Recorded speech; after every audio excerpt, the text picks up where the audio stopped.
Hola, bienvenidos a Salud Legislativa. Acá estamos con mi coequiper Jazmín Toledo.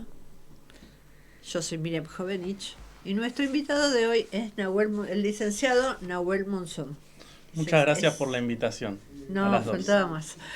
Bueno, estamos aquí gracias a la decisión política de Norberto Di Próspero, que es quien decide sostener a APL Soberana. APL Soberana es el streaming de APL y es la voz de los trabajadores legislativos. Hoy estoy un poquito trabada, pero ya se me va a pasar. No, pero bueno, además de dentro de los agradecimientos tenemos que avanzar con Fabián Esteco, que es nuestro director, con Rubén Sapia, que es el coordinador general de la agrupación Evita Compañera, que es donde nos alojamos, a nuestro operador Mauro Ojeda, que hoy se luce como nunca, ¿y a quién más? Y a nadie más, ya nombraste a todos. Ya nombré a todos, qué rápido que estuve. Bueno, estamos en el mes de la fertilidad. Y en función de eso hemos venido haciendo algunas entrevistas relacionadas con el tema y hoy nos propusimos averiguar qué pasa con las emociones relacionadas con la fertilidad, ¿no? Sí. Por eso es que es psicólogo, Nahuel. Yo dije licenciado, pero podía haber sido licenciado en letras, pero no, es licenciado en psicología. ¿Cómo es exactamente tu título? Hola, buenas tardes, ¿qué tal? Bueno, buenas tardes para todos y todas. Mi nombre es Nahuel Monzón y soy licenciado en psicología. Trabajo desde los 18 años en DAS, así que nada, hoy me invitaron a hablar acá de salud mental y fertilidad, que bueno, es un tema que nos convoca bastante hoy en día. Tenemos la suerte, y digo suerte porque hace muchos años que la salud mental se viene visibilizando y eso nos da la posibilidad, ¿no?, de sentarnos hoy y hablar con más distensión, ¿no? La gente ya sabe de psicología, la gente va al psicólogo hoy en día. Antes quizás el que iba al psicólogo era porque estaba mal, porque estaba loco. Hoy en día no era porque estaba loco, perdóname que te contradiga, pero era que había prejuicios y decían que estaban locos. Exactamente, exactamente. En cambio hoy en día, en criollo, ¿no? Hubo un cambio de cabeza, hubo un cambio de mentalidad que nos posibilita poder hablar de un montón de temas, poder decir tranquilamente, bueno, ahí vengo, me voy al psicólogo o a la psicóloga. Claro, no, mira, no puedo, tengo terapia. Claro, ¿no? Sí. Ahora, antes que me olvide, la doctora Romina Valor, que es la directora del Servicio de Salud Mental de DAS, le mandamos un saludo y le agradecemos su apoyo para este programa. ¿Viste que me acordé? Bueno, pero... Un saludo a Romy y a todos los compañeros y compañeras de salud mental y de DAS también, ¿eh? Sí, a todos los compañeros, realmente. Bueno, nosotros teníamos un montón de cosas así, porque desde que uno empieza... ¿Qué se te ocurre preguntarle como primera medida? Bueno, a ver, en realidad nosotros te invitamos en el marco del mes de la fertilidad. Entonces estábamos pensando cuando se nos ocurrió, la semana pasada tuvimos una ginecóloga que nos contaba cómo era el tema cuando uno decide ser madre, con respecto también a esto que tiene que ver con el deseo, que hoy también... por suerte se puede postergar para algunas mujeres, que también está el hecho de que se puede ser madre soltera, que también está el hecho de que podés decidirlo junto con tu compañero de vida, compañera, quien sea, y que hoy hay distintos métodos para poder abordarlo.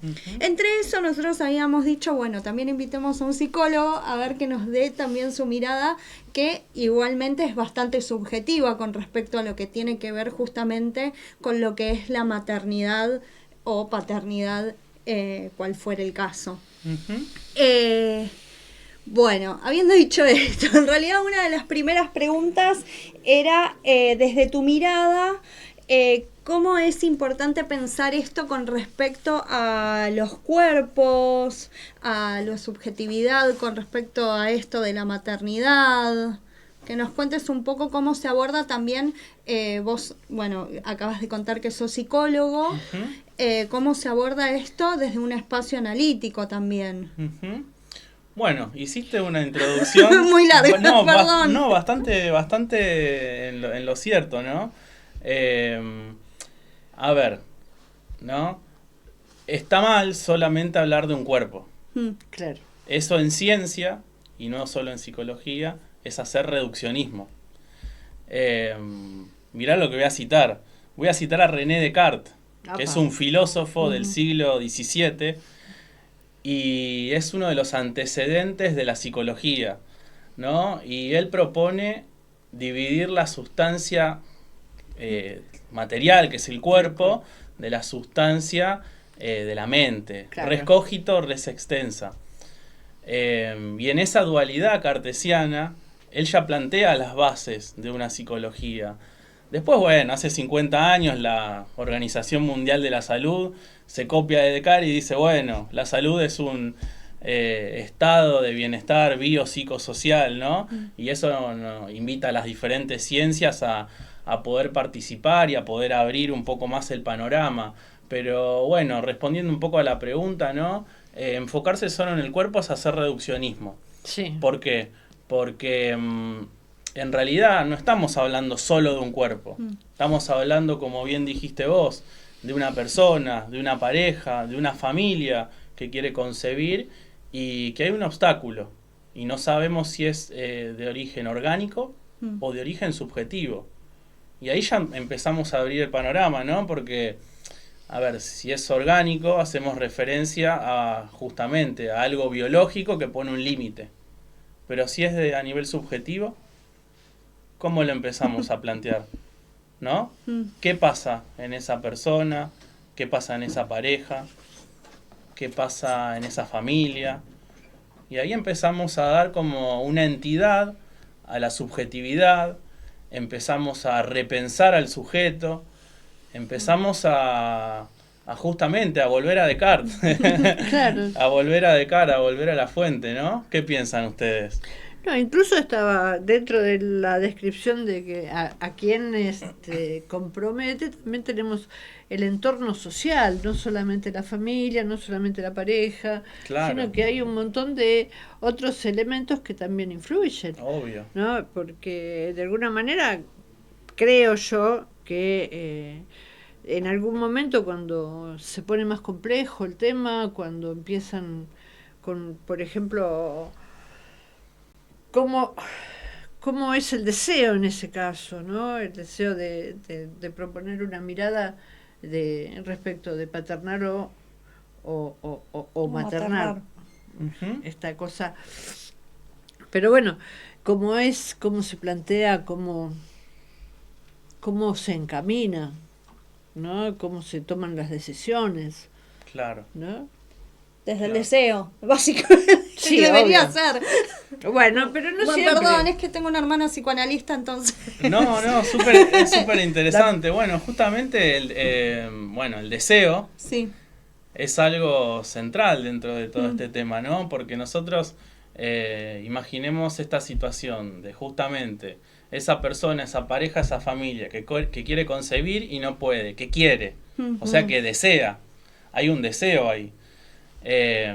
Y el deseo es importante no solo tener en cuenta para estos casos, sino abrir un poco más y decir, bueno, el deseo es algo constitutivo del ser humano, es una de las coordenadas subjetivas obligatorias para pensar al sujeto, es algo fundamental, nos constituye el deseo. Nosotros nacemos, pero nacemos porque somos en un punto deseados o no deseados, y ahí también abrimos más el panorama todavía. Bueno, Freud decía que el deseo es el motor de la vida anímica, ¿no? Y sí. Y Lacan decía que somos seres deseantes, seres en falta, que vamos a buscar eso que nos falta. Y ese es el deseo, es el vehículo de la conducta humana.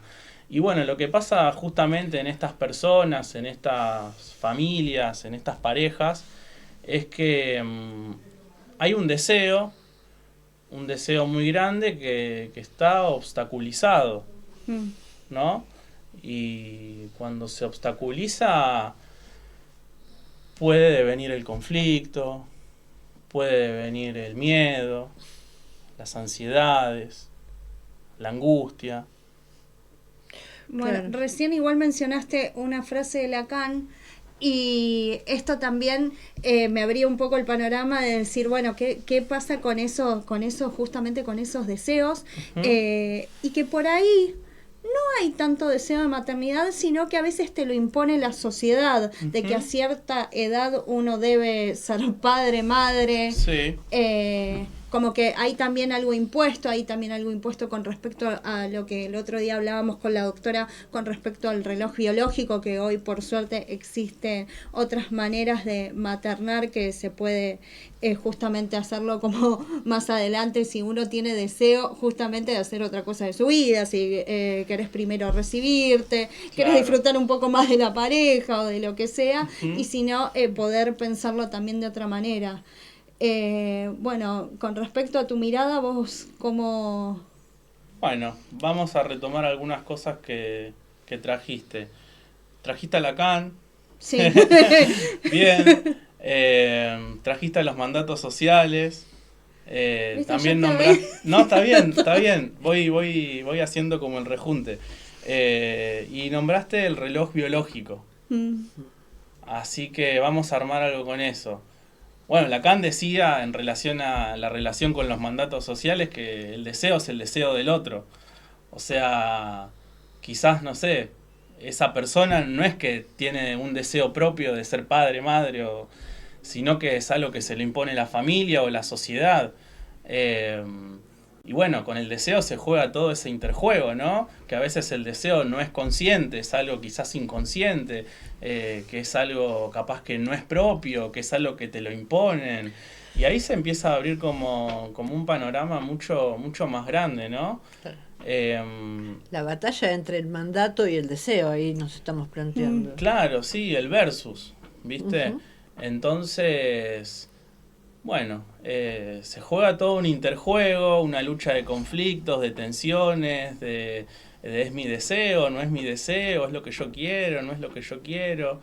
Y bueno, ahí por ahí va el tema. Y bueno, con respecto al reloj biológico, eh, me imagino un reloj, que te está corriendo. me imagino las agujas correr, ¿no? Y me pongo a pensar y digo, bueno, vos ves que las agujas corren y el tiempo pasa y vos decís, bueno, el tiempo finito está pasando, a mí me queda, bueno, tanto tiempo como para ver si quiero o no, o si puedo o no. Eh, y bueno, ahí como que hacemos una distinción, ¿no? Entre hombre y mujer, porque capaz el varón tiene capaz un poco más de posibilidades dentro de la edad. Mira con mi shot. Claro, exactamente, ahí tenés el ejemplo más concreto. Y bueno, quizás la mujer no, gracias a estos tratamientos se puede alargar un poco eso, pero bueno, el reloj biológico es algo real, es algo contra lo que no se puede ir y en cierto punto un poco no... En algún momento nos puede condiciona. apurar y te Claro, condiciona, sí, sí, claro que sí. te condiciona. Yo la semana pasada puse ejemplo que justamente nosotros tenemos una muy amiga de la familia que es abogada penalista muy Sí. reconocida. Ella decidió primero hacer toda su carrera como abogada Ujú. y maternar mucho más adelante. Yo me llevo 15 años con mi hermana. Yo tengo 36, mi hermana tiene 51. Por lo tanto, su amiga decidió ser madre a los 50. Mira. Y era, bueno, está bien, te acompañamos. Ujú. Ahora vemos cómo tejemos toda esta red de amigos, familiares, etcétera, como para poder acompañarla, porque claramente igual ya en cierto punto, a ver, no quiero poner una mirada muy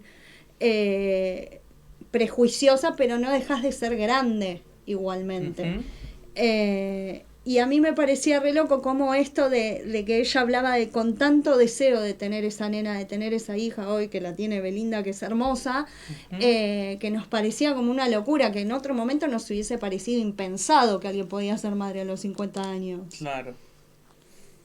Sí, una vez salió en los diarios que una mujer en Italia a los 62 años llegó a ser madre. Mira. En realidad, con toda la batería de prejuicios que se planteaban, ¿no? Sin reconocerle el derecho al deseo, Claro. sin reconocer la posibilidad de que una mujer decida en ese momento, bueno, es mi tiempo.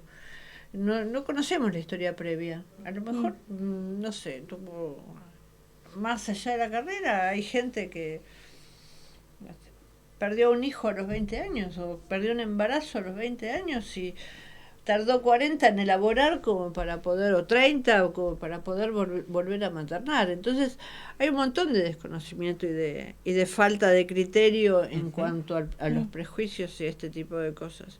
Ahora pasa una cosa también, todas estas cuestiones que venimos hablando respecto de las decisiones y demás, ¿cómo impactan en los vínculos afectivos, en las parejas especialmente? ¿No? ¿Cómo se ve clínicamente o cómo se ve desde ese lugar, desde tu lugar de profesional, ¿no? Bueno, ¿cómo impacta? Como un conflicto. Hay un conflicto que es real, que se vive en carne propia, ¿no?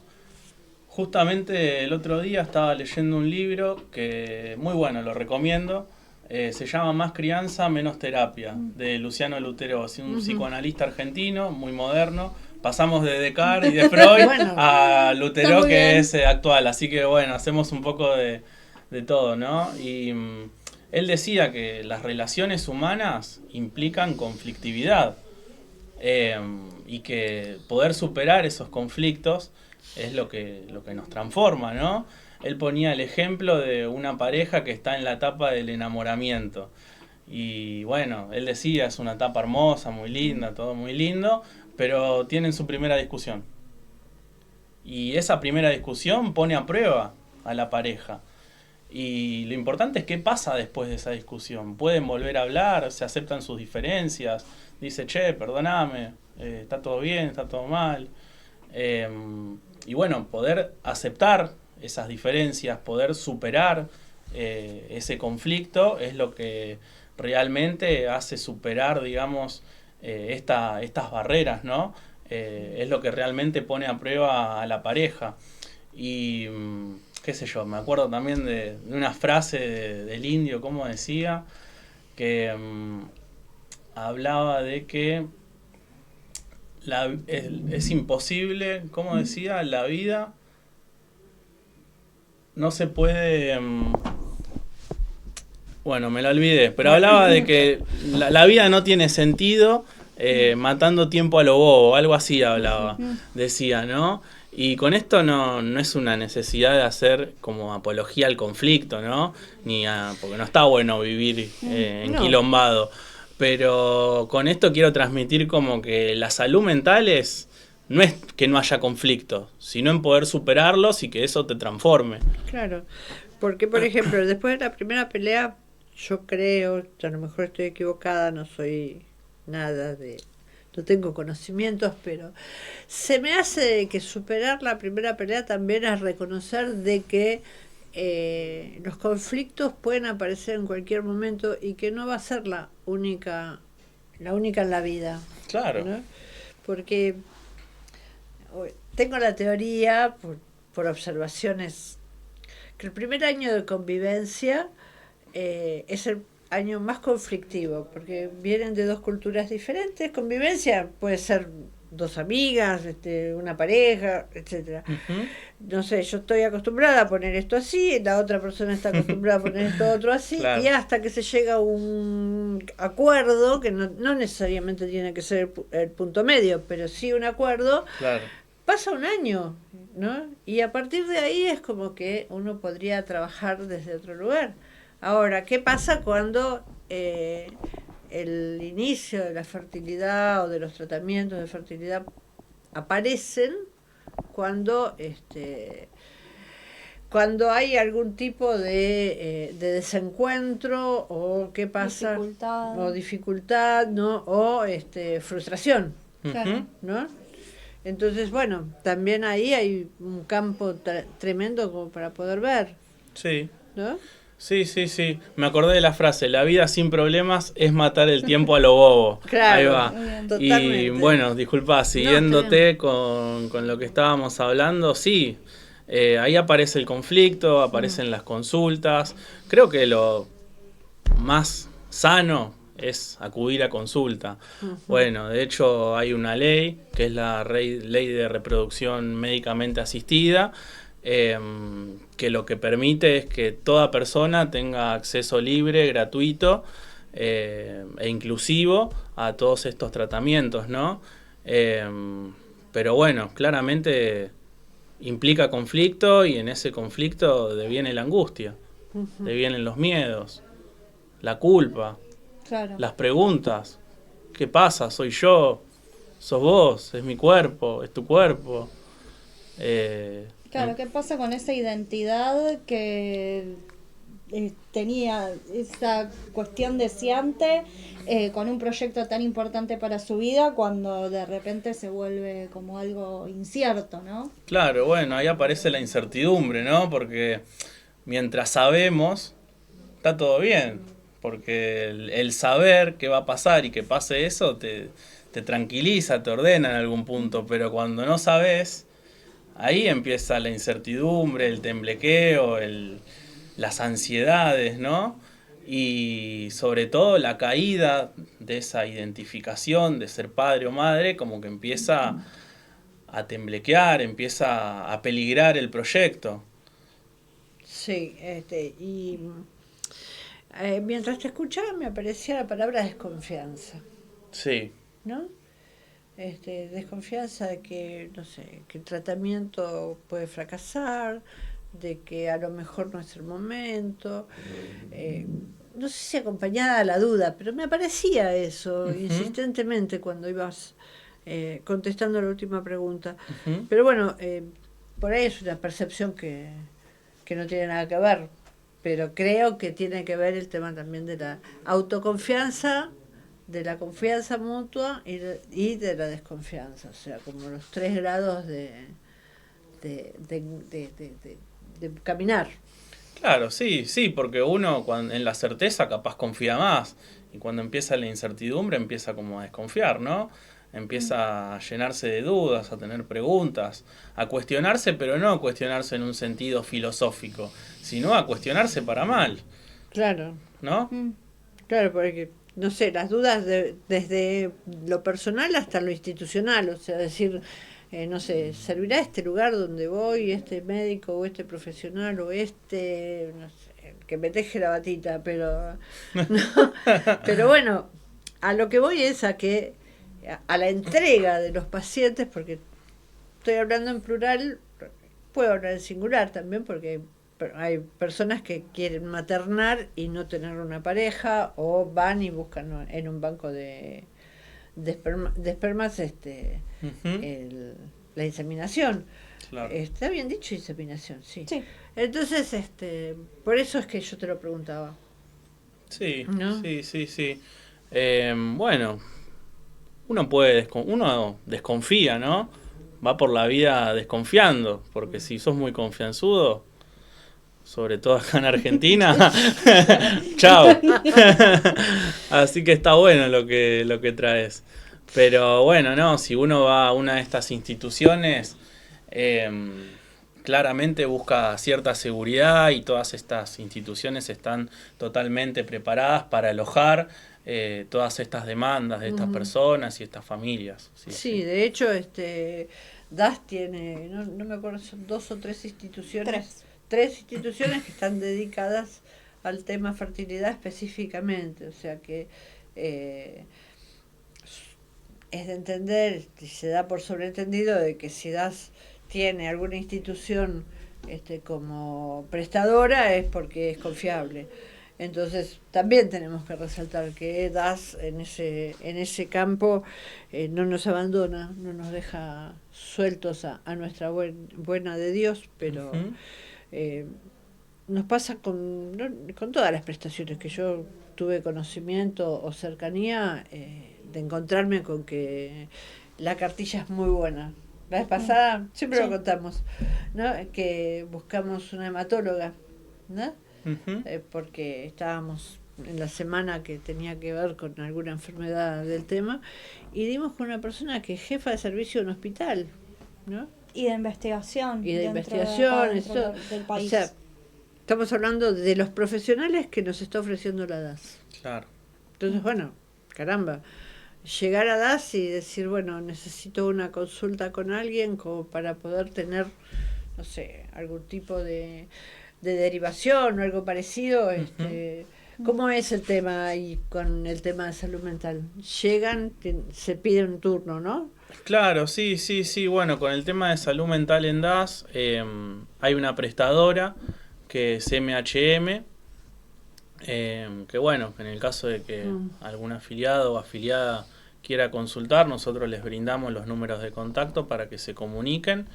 Y bueno, también estamos ahí en el tercer piso de la DAS, en el caso de que haya algún otro tipo de inconveniente o de consulta, alguien que solicite cierta orientación, también estamos para eso. Perfecto. Ahí teníamos en pantalla una de las placas anteriores que hablaba de la emergencia de salud mental, porque a veces que eso es totalmente ajeno al consultorio, que se llama y ya tenemos ahí una respuesta inmediata. Sí, ¿no? sí. Así que bueno, le vamos a repetir. ¿Me pasás la otra placa? ¿Emergencias, urgencias? No. No, es Era una la que otra. la de salud mental. Así repetíamos los teléfonos. Pero bueno, mientras tanto, emergencias psiquiátricas, 24 horas. El teléfono es 0800 555 2223. 0800 555 2223. Es muy bueno tenerlo a mano, igual figura en la cartilla de DAS, así que, y en la página de DAS también figura en la parte de teléfonos útiles. Sí, yo te iba a hacer una pregunta con respecto, para volver a esto de la fertilidad.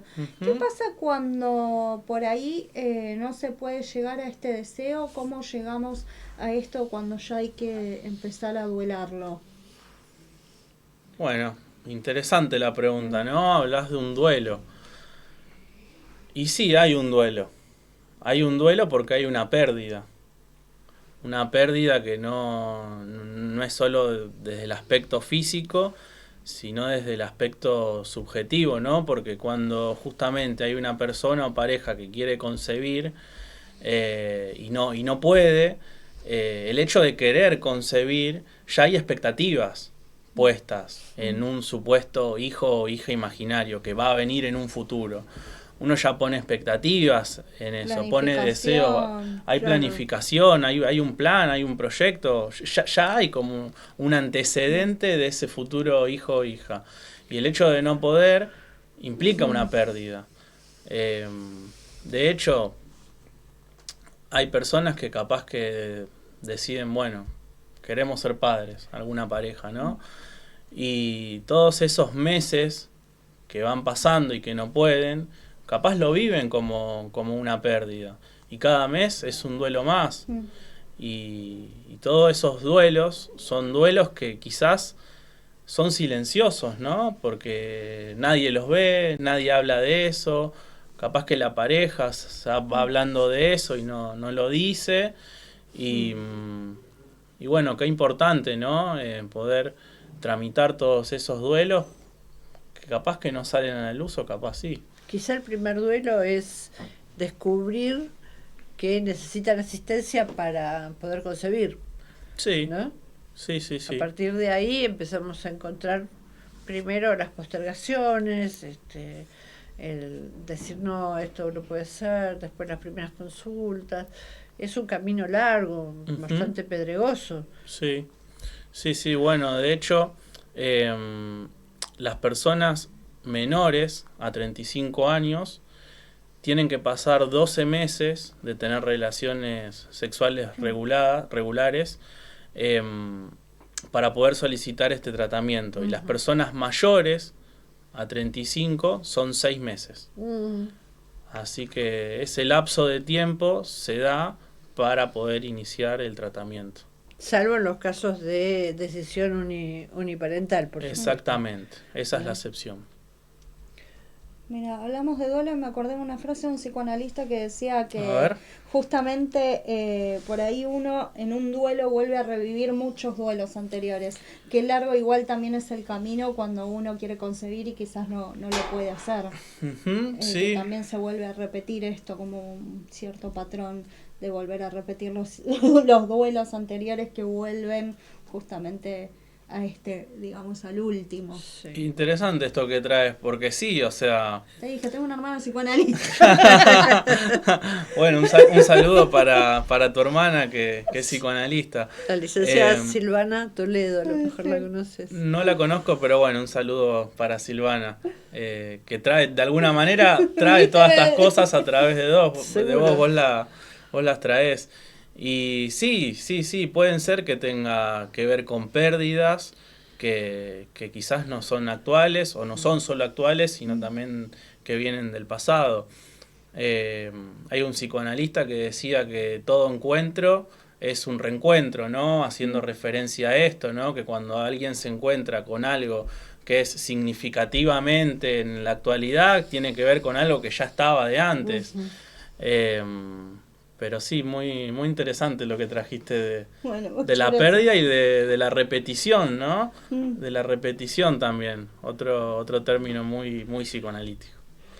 Repetición.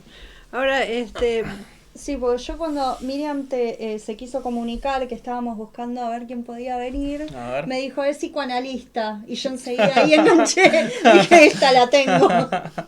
No, sí, hablé con Miriam y sí. le dije que uno de mis intereses, además de la psicología clínica, es el psicoanálisis, así que sí, me gusta mucho. ¿Podemos explayarnos un poquito más en la diferencia entre uno y otro para la audiencia? Bueno, sí, una cosa es la psicología, que es una ciencia que estudia el comportamiento humano en las diferentes dimensiones, ¿no? Cognitivas, emocionales, conductuales. Y bueno, el psicoanálisis es muy difícil de definir. Nunca tenés el alta. El psicoanálisis es muy difícil de definir. De hecho, cada psicoanalista tiene como su definición, ¿no? Pero bueno, si citamos a Freud, podemos decir que tiene que ver con hacer consciente lo inconsciente, ¿no? Y bueno, podríamos hablar horas de psicoanálisis, pero no viene al caso. No encontrarle ninguna definición a pesar de las horas que conversemos. No, pero también está bueno traer esto porque como tiene varias ramas, la verdad, la psicología, y Sí. hay distintos psicólogos que uno puede elegir, si querés más lacaniano, si querés más freudiano, si querés esto de que, no me va a salir el nombre ahora. Bueno, hay muchos, los cognitivo-conductual, claro, Exactamente. sistémico, humanístico, hay un montón de corrientes teóricas, ¿no? Sí, hay muchas corrientes teóricas. Pasa que una cosa es, ¿cómo puedo explicarlo, no? La biología, hay un único método, el método de las ciencias naturales, y otra cosa es la psicología, que es una ciencia humanística que no tiene un solo método y tiene un montón de métodos. Entonces, al tener un montón de métodos, tiene muchas corrientes teóricas. Por eso van a encontrar algún psicólogo que dice, no, yo soy terapeuta cognitivo-conductual. Otro que dice, no, yo soy humanístico. No, yo soy sistémico. Pero al final eso te confunde como paciente. ¿Sí? No, Sí. para mí no. En realidad está en uno, bueno, perdón, voy No, a hacer no. muchos años análisis, A ver. donde uno se sienta más cómodo. Porque a Siempre mí, tenés que probar todos para saber cuál te sentís más cómodo. bueno, pero yo con el cognitivo conductual no me sentí nada cómoda. Prefiero siempre el psicoanálisis. Sí. Bueno, con respecto a eso, puede influir mucho el tema de los prejuicios, pero prejuicio en el sentido de que, bueno, yo tengo un pensamiento previo antes de ir a tal psicólogo que es de tal corriente y demás. Pero si hay algo que está comprobado científicamente, es que lo más... análisis, No, lo más importante es el vínculo, ¿no? Sí. Es el vínculo con el profesional, que se pueda establecer una alianza terapéutica, o desde el psicoanálisis quizás se habla más de una transferencia, y eso es en realidad lo que va a dirigir la cura, ¿no? Bueno, está muy bueno. Vamos a ir cerrando de Sí. a poquito. ¿Qué te parece? Volvemos Sí. a la fertilidad un poquito. Sí, obvio. Yo lo que querría preguntarte es A ver.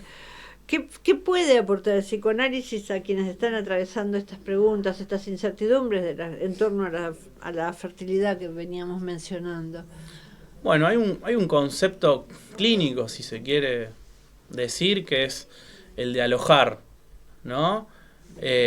Estuvimos hablando de que estas situaciones derivan en un conflicto, que ese conflicto generan angustias, miedos, ansiedades, culpa. Y está bueno proponer al psicoanálisis, ¿no? O a la psicología clínica para poder alojar, todas esas angustias, todas esas ansiedades, todos esos miedos. Y con alojar me refiero a brindar un espacio libre de juicio para que circule la palabra, para que se pueda apalabrar esa angustia, para que se pueda ver qué pasa en esa pareja, qué pasa en esa persona, qué pasa en esa familia que tiene este problema de concebir, ¿no? Darle como un sentido, una significación, abrir un poco. Bueno, yo tenía una terapeuta que yo iba con el discurso de que siempre fui una persona muy reservada, muy cerrada, y después de muchos años, de muchas sesiones, me dice, bueno, al final no eras tan cerrado, me contaste un montón, y vos tenés que hacer eso, tenés que abrirte, me dice. Y eso me quedó mucho, ¿no? Porque el hecho de justamente de poder abrirse y poder contar lo que a uno le pasa, poder poner en palabras, cuando la palabra empieza a circular, es otra la historia, sin dudas. Claro. Bueno, muy bien. muy bien. ¿Algo más para agregar? ¿Algo más para que nos haya quedado en el tintero? No, porque la verdad preguntamos todo, ¿eh? Podríamos hablar toda la tarde, pero... Está muy bien. Si querés agregar algo más, este es el momento. No, Pero- simplemente el hecho de que quizás no hay recetas, no hay fórmulas mágicas, no hay ningún así como algo imperativo de, bueno, tenés que hacer tal cosa, ¿no? Que siempre el consejo más profesional que pueda haber es justamente acudir a un profesional, y que todas las personas que estén transitando, que estén teniendo algún tipo de dificultad, cualquiera que sea, que siempre es bueno consultar. Ok. Muchas Bueno, nosotros gracias. estamos muy agradecidas. No, de que gracias a hayan ustedes venido. por la invitación, por la posibilidad, por el espacio. No, realmente nos gustó recibirte, y hablo en plural porque estoy segura que Jazmín piensa lo mismo que yo. Pero te vamos a comprometer para Dale. otra charla. Bueno, mi terapeuta me dijo que me tengo que abrir, así que Muy bien. me voy a abrir a más charlas, siempre referido a salud mental, ¿no? Así que... No sé cómo será el tema de las adopciones. Eso me está dando vuelta por la cabeza. Bueno, ¿Eh? Bueno, Es- podemos verlo. tema Podemos para la verlo próxima. más adelante. Bueno. ¿Eh? ¿Qué Dale. les parece? Bueno, nosotras tenemos que cerrar. Ya ha transcurrido nuestro programa número tantos. Y Ya no me preguntes porque yo no me acuerdo. yo no los tengo contados. Cuando llegue al 100 me voy a enterar. Pero bueno, me siento muy satisfecha con esta tarde, y muy agradecida a todos los que han colaborado con este programa. ¿Sí? Ahí Bueno, nos vemos en el muchas próximo. gracias a todos. Gracias, Mauro, que estuvo ahí de operador. Gracias a todo el equipo de la DAS también, que siempre nos aportan con los distintos profesionales. Ujú. Así que muchas gracias por haber venido. No, gracias a Manuel. ustedes dos por la Gracias. invitación, por el espacio. ¿Te sentiste cómodo? Sí, Que es muy sí, importante. es mi primera vez en radio, pero bueno, bien. A mí me gusta todo esto de charlar y de compartir ideas, así que Muy bien. gracias, simplemente a gracias. vos. Bueno, nos vemos en la próxima semana. Gracias.